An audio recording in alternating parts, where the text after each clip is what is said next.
This episode of Tekzilla is sponsored by the Ford Focus Electric. Hey, let's get our HD Nation on.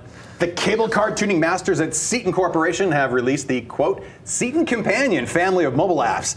These apps basically aim to provide a convenient way to browse and play back content on your home theater PC if it's equipped with one of their very nice Infinity TV 4 cable card tuners. Wait. These are actually... Or now 6 tuner cards. These are actually so you can play the content you recorded with your cable card when you're out on the road with your Android or your iPhone? No, not streaming to iOS. Okay. This is just providing full playback and search control with your mobile device. And this is for most mobile platforms, Android, iOS, as well as Windows, which is kind of surprising. It's nice to see there. Here's the app.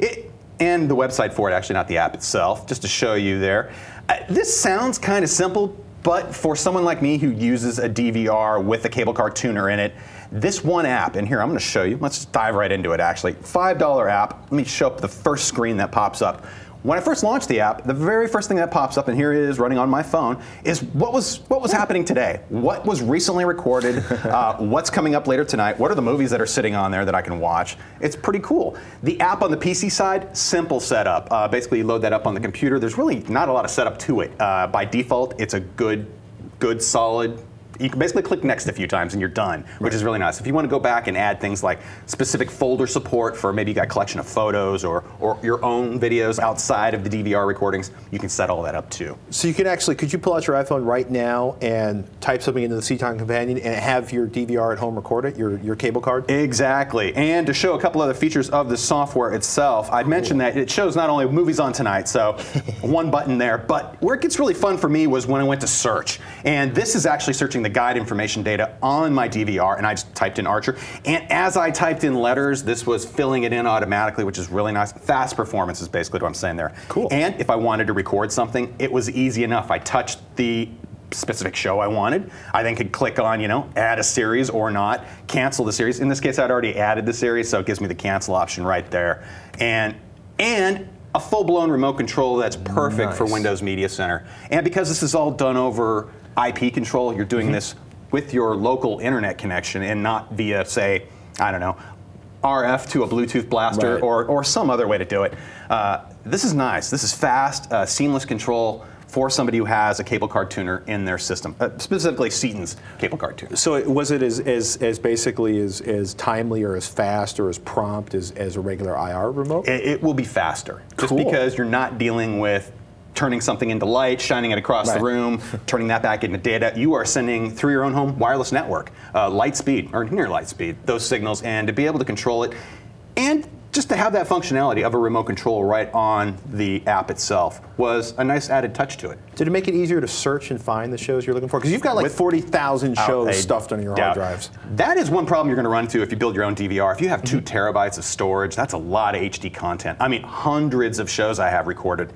Using the search tool on here, it was really easy just to type in a name of something to say, hey, you have recorded that. In this case, this was just to look up for a show I already had, or a show I was interested in recording. But the speed of it, to be able to just go through all the content I have, to find the channels I want to watch, to be able to set up the recordings, this goes far and beyond what you're going to do with your standard remote control, and it just makes accessing that content. Oh, the other cool thing too, if you have multiple playback devices, say you're using Media Center Extender or devices like that, when you hit the playback button, it'll ask you which device would you like to do playback on. So in that sense, it's like, oh, I'm in the living room and I'm going to go walk up to the bedroom, hit the button, play back in the bedroom.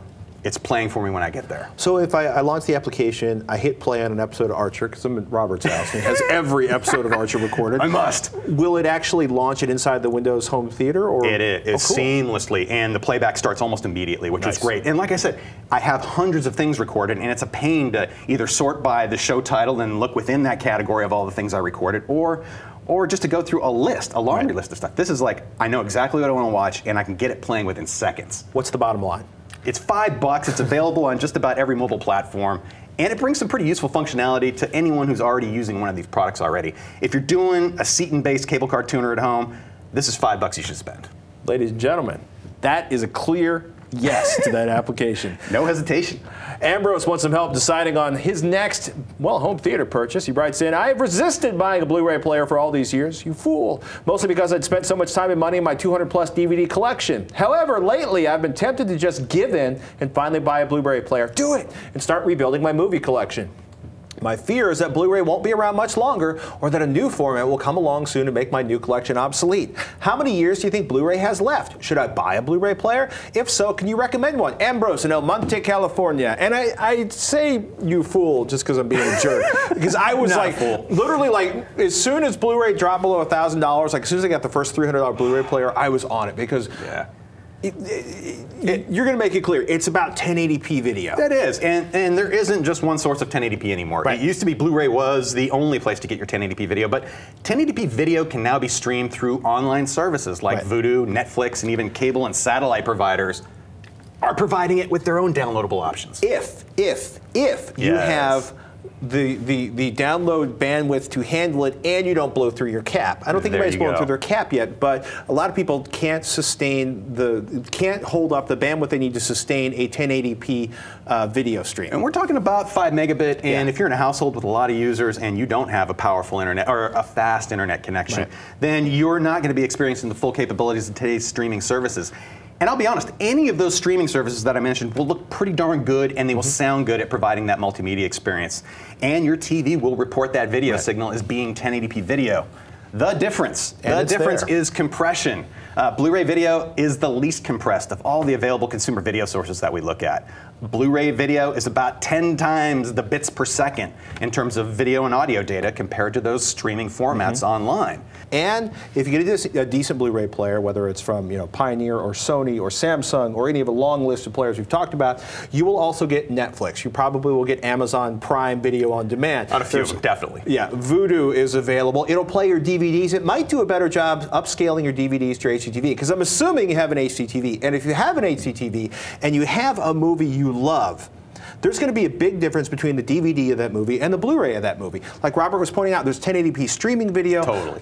Downton Abbey is no less dramatic on iTunes or Netflix than it is on Blu-ray, but the Blu-ray, the color was there, the depth, the detail, all of the things they witness, incredible production suddenly pop out of the screen and pull you in, at least if you got like a 42, 44, 46 inch or bigger HDTV. Now, if you haven't tried Netflix, you should. You definitely should. And you better use our URL too at netflix.com/Tekzilla, and you'll save yourself some cash while supporting the show. Personally, I subscribe to both Netflix and Amazon Instant Video. The HD quality for the HD shows they offer and their 5.1 surround sound are pretty darn good. I also regularly buy and rent my Blu-ray movies because I want the highest quality source material to woo my senses when I want to, and to show off the gear I have. I truly believe Blu-ray will be around 10 years from now. Yes. The players are widely available. They support, as Pat mentioned, DVD and CD playback, and they're affordable. They're very affordable in terms of a way to add apps to a TV that's appless. Yeah. And for those reasons, I see no reason not to make that jump. However, if you're not dealing with the latest and greatest, biggest TVs, those online streaming services are providing near Blu-ray quality that a lot of people find acceptable, and the convenience is out of this world. Yeah, they're amazing. Do us a favor. Check out Netflix, obviously our sponsor. Check out Amazon Prime Video on Demand. Check out Vudu. And please, get a Blu-ray player with those features built in to check them out. And get a Blu-ray of your favorite movie and see if you notice the difference. And email us and tell us what you think. Forward-looking, 4K resolution. We've seen it. Chances are, in a number of years from now, we will have that as a format. Yeah. That's going to require, I don't know, maybe if we get 100 gig SD cards that cost $1, they'll switch to that format. By then, though, I'm hoping we all have very fast internet connections to our home where we can stream 40 megabit signals with no problem. Blu-ray-like video without flinching. I'm not holding my breath while I'm waiting for that. Let's take a moment to thank one of our sponsors.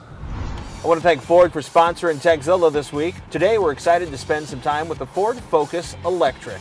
Two of the features I found the most useful driving the Ford Focus Electric are the brake coach and the budget gauge. The brake coach teaches you the best way to decelerate the car. How to do that? Regenerative braking and the meter on the dashboard. The budget gauge is really simple. Keep the white line on top of the blue cup. You're going to maximize your battery life and get the most range out of the vehicle. It's pretty cool.